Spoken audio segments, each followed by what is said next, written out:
Have you ever been into one of the places in Region 12? If not, then this information might give you knowledge about the Region 12. And who knows, it might be helpful for your trip in one of the tourist spots in Region 12 one day. Good day everyone, prepare your minds as we are about to gain knowledge about the Region 12, also known as the SOCCSKSARGEN. But first, let me introduce myself and my co-presenters. My name is Menette Ann Medalla and I am here together with Miss Sheree Nicole Parac and Miss Alyssa Siegrid Tolete to discuss to you all the information you need to know about Region 12. Okay, so brief background, ang SOCCSKSARGEN, and also officially known as the Region 12, is a region in Central Mindanao. Ang SOCCSKSARGEN ay isang acronym for the region's 4 provinces and one of its city, the South Cotabato, Sultan Kudarat, Sarangani, and General Santos City. This region is often known by its former name, Central Mindanao. Ang regional center ay nasa Coronadal at the province of South Cotabato. It is the south of Bangsamoro, formerly autonomous region in Muslim Mindanao, or tinatawag nating the Muslim majority region of Mindanao. Ibig sabihin, dito ang pinakamaraming Muslim sa rehiyon ng Mindanao. At alam niyo ba na may nickname ang SOCCSKSARGEN? Ang region na to ay tinatawag na SOCCS. It is intended for marketing promotions and easy recalls. Nabansagan ding 12 paradise of the Philippines ang rehiyon na ito. Moving on, in the year 2001, specifically September 19, nireorganize na ng dating Presidenteng Gloria Macapagal Arroyo ang mga regions and provinces sa Mindanao at pinangalanan ngang SOCCSKSARGEN ang Region 12. And nabanggit ko na kanina ang mga provinces and cities na meron ito, so you can just go back and read them again if you forgot it. And of course, last is the history of Region 12 noong 2004, March 30. Coronadal has been designated as the administrative center of the Region 12. Okay, so we are done with the history of Region 12. We're now moving on to the geography of Region 12 or SOCCSKSARGEN. Ang Region 12 ay bounded by the Northern Mindanao sa, of course, north, Davao Region naman sa east, at Salabas Sea sa southwest. Region 12 has extensive coastlines, valleys, and mountain ranges. Kilala ito for its river systems. Within the basin runs the Rio Grande de Mindanao. It is the largest river in the Mindanao and second largest sa buong Pilipinas. Ang Region 12 ay may total land area na 19,165.87 square kilometers. So, as you can see in the picture, yung Cotabato ay nasa upper part at color green siya. And medyo hiwalay siya sa part ng Region 12. Geographically, it is in the boundaries of the province of Maguindanao, but itself is a part of SOCCSKSARGEN. Ang Region 12 ay may 5 capital cities. Kidapawan City is the capital of Cotabato, Coronadal City, the capital of South Cotabato, Isulan as the capital of Sultan Kudarat, Alabel as the capital of Sarangani Province, and lastly, the General Santos City, or known as Gensan. And again, the SOCCSKSARGEN is an acronym word for South Cotabato, Sultan Kudarat, Sarangani, and General Santos City. If you're interested to know more about the cities and provinces, it will be elaborated by Ms. Tolete later. But first, let us all watch the beauty of Region 12 or the SOCCSKSARGEN.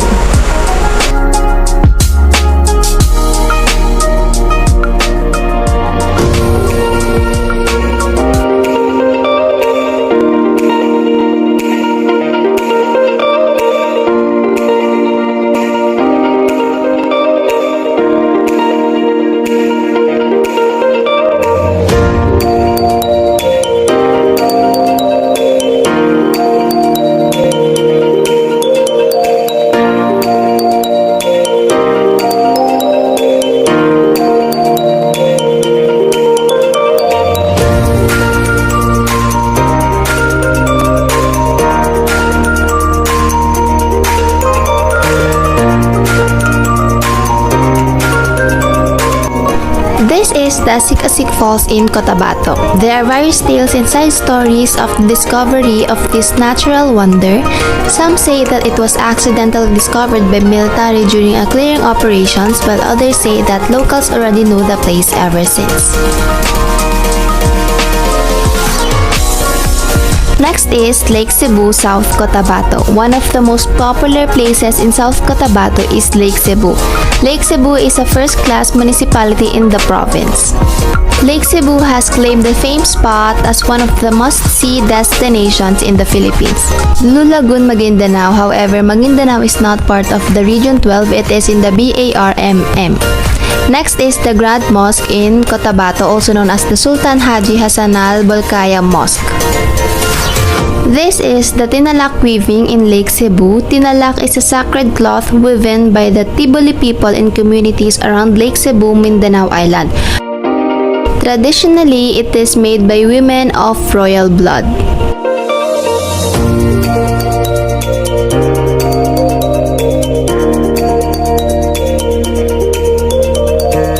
We have here the 7 falls in Lake Cebu. The 7 waterfalls of Lake Cebu are given Tiboli names that describe them. They are Hikong Alo or Passage Falls, Hikong Bente or Immeasurable Falls, Hikong Bilebel or Zigzag Falls, Hikong Lowig or Booth Falls, Hikong Cave Fo'i as Wildflower Falls, Hikong Ukol or Short Falls, and Hikong Tonok or Soil Falls. And also, hindi mawawala ang Gumasa Beach in Glan, Sarangani Province. It is fun for these ladies in lazing around the crystal clear water of Gumasa over the weekend with the fine white sand beach in the background.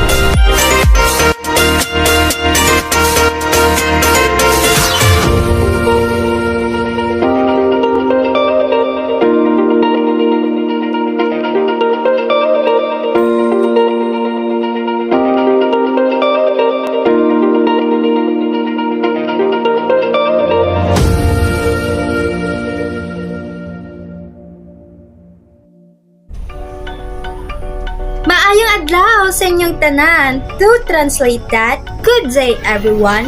Together, let us travel and discover the brief background of the region as well as the customs and tradition and ethnic group of SOCCSKSARGEN region.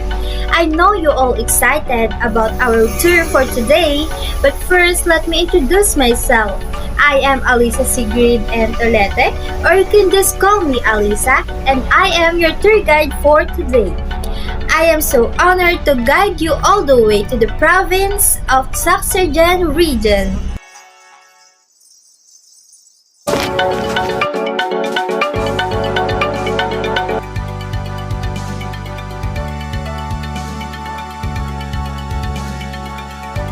Welcome to the land of dream weavers. South Cotabato is the home of Tiboli tribe known for their weaving and that bases its pattern on their dreams.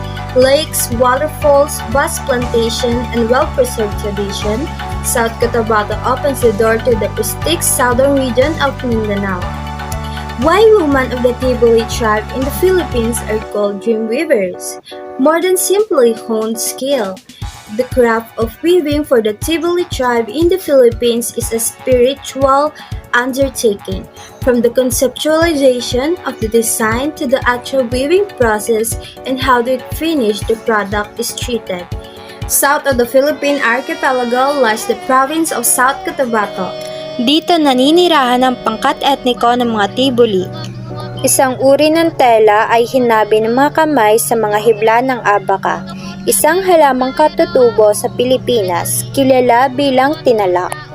Ang traditional na tela na ito ay lubos nilang pinapahalagahan, tulad ng proseso ng paghabi at pati na rin ang mga babaeng gumagawa nito. The term is taken kung paano nagsisimula ang proseso ng paghabi. Ang mga dreamweavers hindi sila nag-eembento ng sarili nilang patterns, kundi ang mga nililikha nilang disenyo ay galing sa kanilang panaginip na pinalala ni Fudalu, ang Diyos ng Abaka. Ginagamit ang tinalak sa bawat mahalagang pangyayari sa buhay ng tibuli, mula sa pagsilang hanggang sa kasalan at kamatayan. Mayroon silang paniniwala na ito ay regalo mula sa kalikasan at kanilang mga Diyos. Makes the entire tinalak tradition a vital part of their culture. It is very important that people are made aware of its culture and significance to the tibuli. Lalo na sa mga dreamweavers na nagsisikap na panatilihing buhay ang kanilang tradisyon. Culture of South Cotabato. South Cotabato multi-religious and multiracial culture brings festivals that are reminded of vibrant past. The fiestas are steeped in tradition and passion and traits. The rich cultural heritage of the province is expressed in vivid costumes and exotic street dance. The people of South Cotabato have diverse heritage. Most of the religion in South Cotabato is Roman Catholics, predominate the province with 65% adherents, while Islam is the minority religion which is 6% of the population. Our second stop is Cotabato. Cotabato is formerly known as North Cotabato. The original Cotabato province, known as the Emperor Province of Cotabato, used to be the largest of the country in terms of land area. Its capital is Kidapawan City. Cotabato derives its name from the Maguindanao word Kuta-Wato from Malay Kuta-Bato, meaning stone fort, referring to the stone fort which served as the seat of Sultan Muhammad Kudarat in what is now Cotabato City. Cotabato before was the largest province in Mindanao, but South Cotabato was separated from the province in year 1966, and now North Cotabato is called Cotabato. The ethnic group in the Cotabato is the Manobos. The Manobo are several people groups who inhabit the island of Mindanao in the Philippines. They speak one of the language belonging to Manobo language family.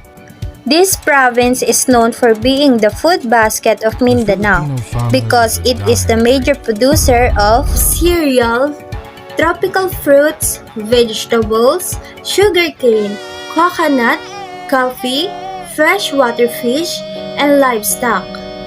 Country's leading producer of raw and semi-processed rubber and industrial trees.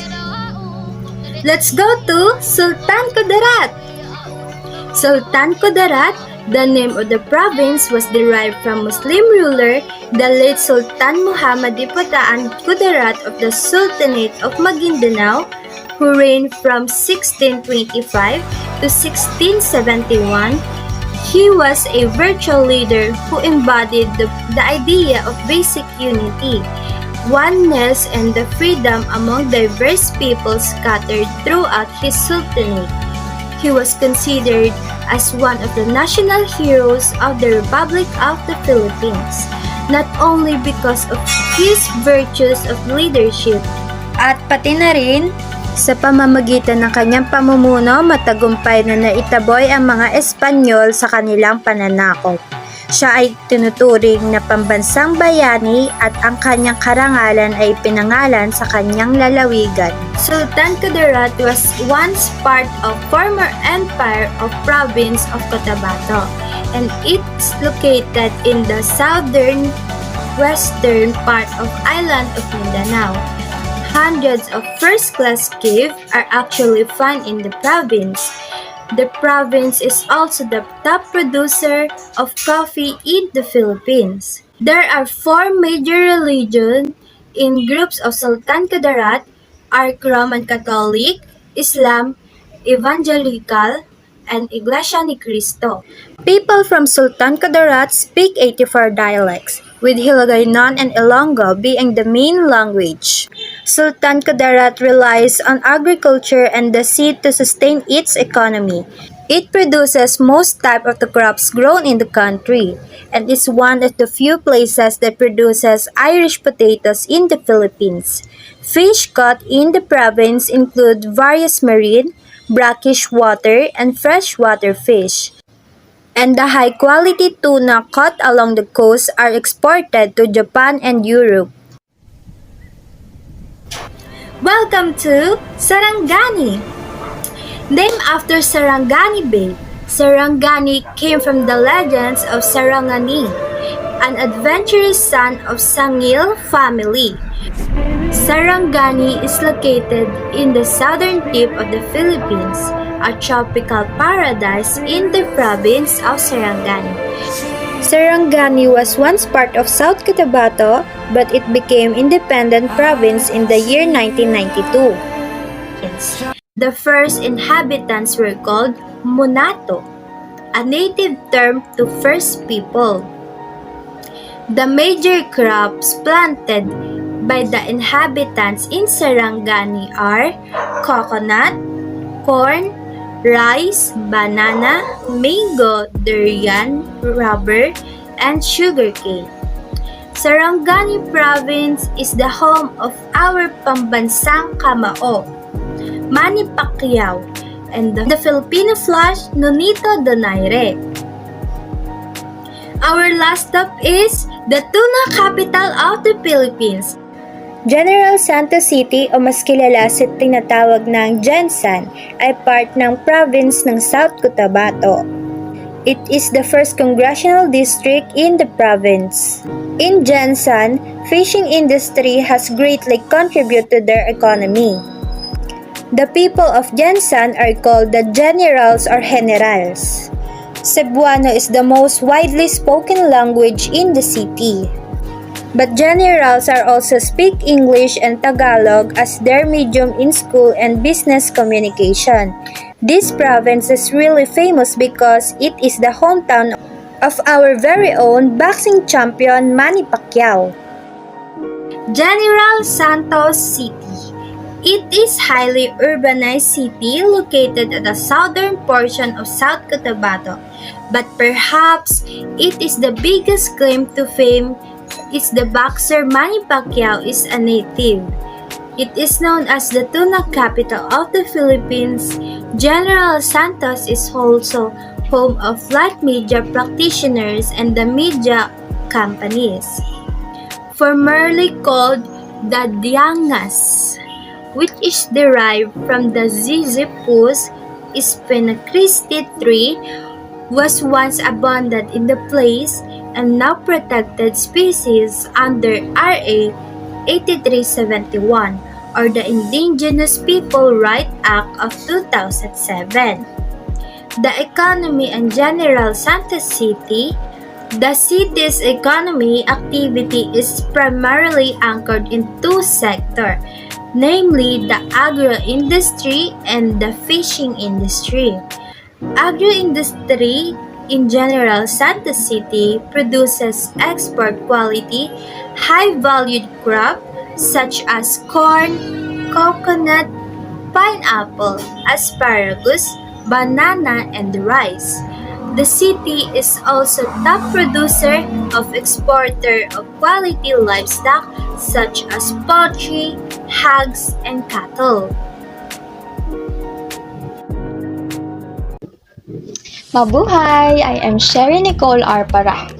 After exploring their culture and traditions, I will now bring you with me to the most famous tourist destination in SOCCSKSARGEN. Let us begin with the province of North Cotabato, where you can find the SOCCSK Falls. This place is quite far from the city, yet surely worth visiting for dahil sa exceptional beauty na taglay nito. Ang ibig sabihin ng SOCCSK ay sprinkle-sprinkle in the local Hiligaynon language. It is named after the sprinkle of the water from the green mountainside to the nearby rocks. Bukod sa kagandahang taglay nito, this place will make you come back over and over because of its really refreshing cold water.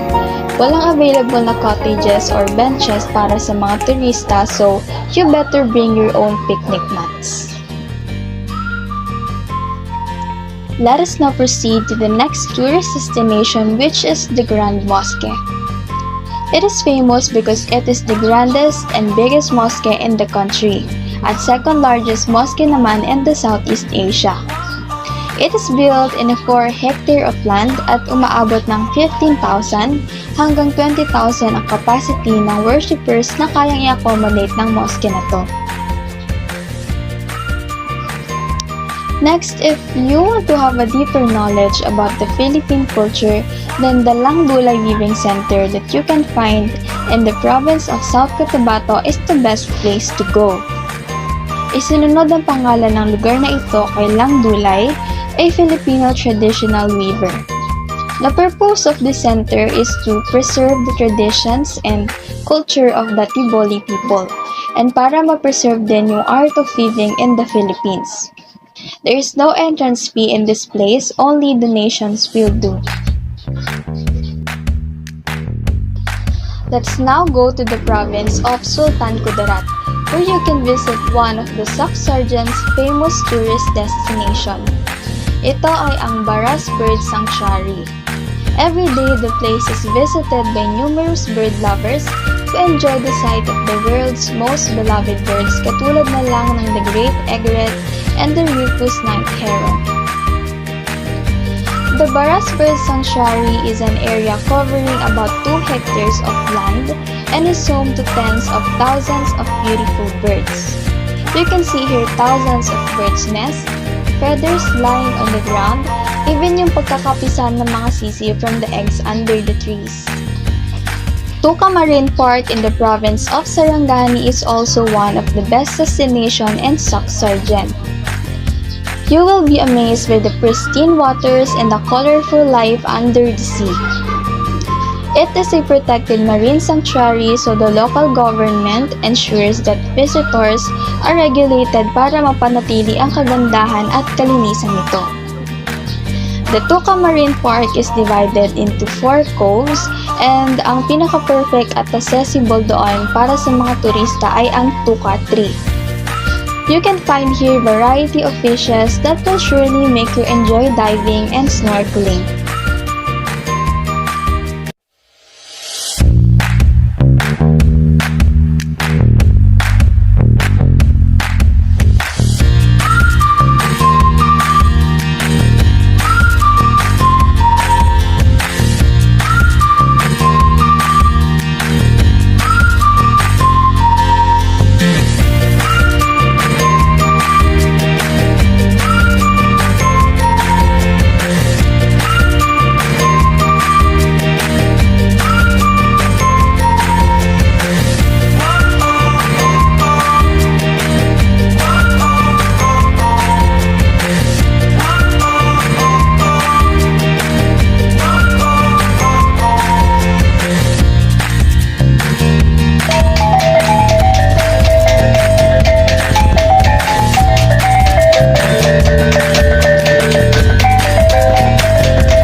You now have idea which place to go once you visit SOCCSKSARGEN.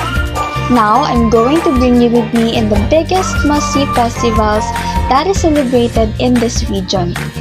I know you are all excited. So let's get started. Niño de Bula Patronal Fiesta is considered as one of the biggest and most attended annual event in General Santos City. Iginaganap ito ng mga taga-barangay Bula at ng fishing industry sa syudad tuwing ika-15 ng Hunyo bilang pagpapasalamat sa kanilang patron saint for their bountiful harvest. Taon-taon umaabot ng halos 20,000 to 50,000 ang mga dumadalo at nagpa-participate sa mga activities sa fiesta na ito. These activities includes inland procession, parade, holy mass, and street dancing. Aside from Niño de Bula Patronal Fiesta, there is also Bangsi Festival which is celebrated every 4th week of January in Maitum, Sarangani. It is a week-long celebration to give tribute to the town's fisher folks. Ang mga aktibidad na isinasagawa tuwing idinaraos ang Bangsi Festival ay ang Bangsiyawan or street dancing competition and showdown. Nagsasagawa rin sila ng sugbarangayan or the simultaneous grilling of flying fish along the main street of Maitum. In Tantangan, South Cotabato, Kulitangtang Festival is celebrated every 27th day of January to showcase the rich and diverse culture of the people of Tantangan. Idinaraos din ito to celebrate their unity and bountiful harvest. Ang pangalan ng festival na ito ay hinango sa salitang Kulitangtangan or the ring of the bell when there is a gathering.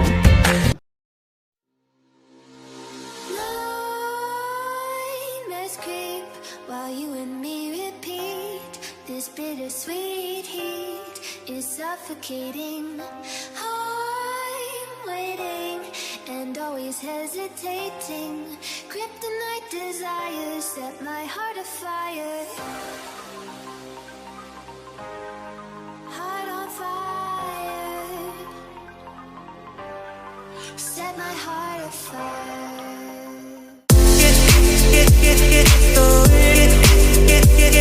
Get